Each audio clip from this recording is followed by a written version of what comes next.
Vous avez appris qu'il a été dit: «Tu aimeras ton prochain et tu haïras ton ennemi». Eh bien moi, je vous dis: aimez vos ennemis et priez pour ceux qui vous persécutent. Matthieu 5, 43-44.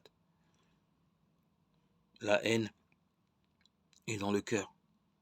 La haine des ennemis n'est-elle pas prônée comme une vertu? Certes, le plus souvent, on a la pudeur d'employer d'autres termes, mais cela ne change rien au fait.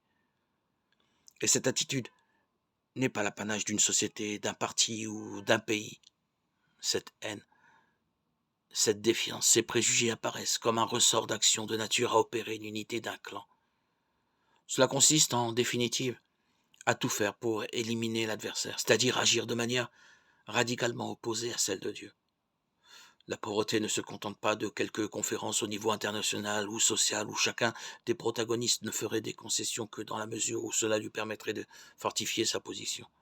Elle est fondamentalement un abandon de l'inimitié.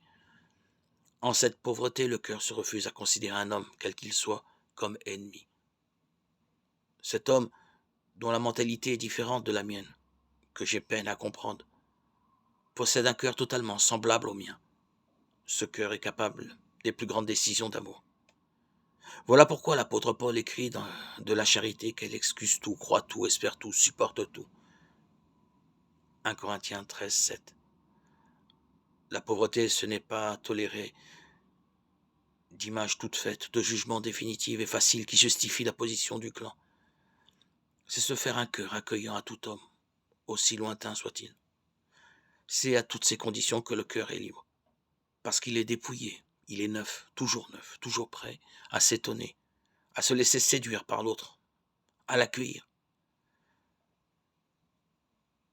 La pauvreté est liberté, à condition qu'elle se situe au niveau du cœur.